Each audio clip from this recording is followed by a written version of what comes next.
You pray for a new chapter, but you might not understand what a new chapter really looks like. You imagine it begins with immediate blessing, open doors, and instant clarity. But throughout Scripture, a new chapter rarely begins with comfort. More often, it begins with God asking you to leave behind what is familiar before revealing what is ahead. When God called Abraham, he didn't first show him the destination.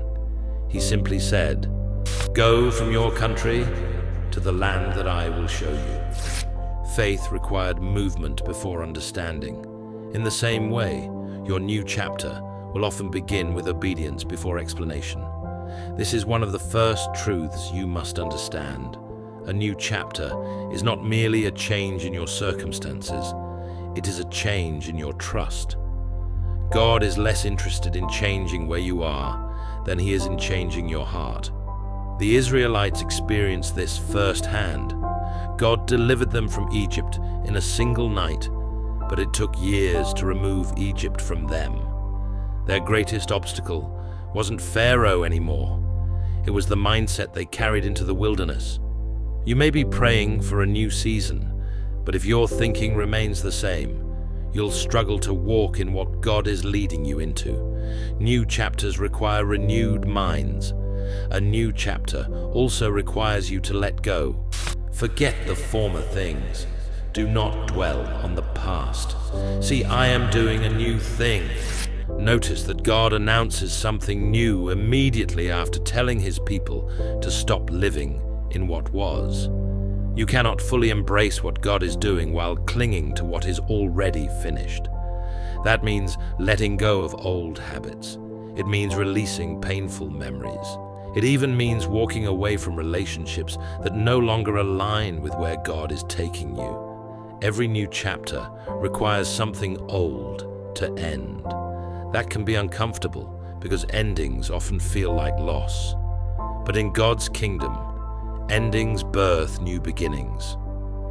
Jesus taught this principle when he said, "Unless a grain of wheat falls into the earth and dies, it remains alone. But if it dies, it bears much fruit."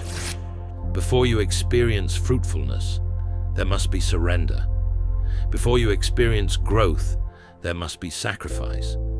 God doesn't bring you into something greater simply to make your life easier. He brings you into it because he is entrusting you with more. Look at Joseph. Before the palace came the prison. Look at David. Before the throne came the wilderness. Look at Moses. Before leading a nation came 40 years in the desert. None of their new chapters began with comfort. They began with preparation. If God is leading you into something greater, he will first develop the character needed to sustain it.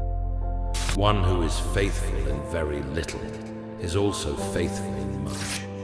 You may be praying for more, but are you being faithful with what God has already placed in your hands? So if you believe God is leading you into a new chapter, don't spend all your energy looking for signs.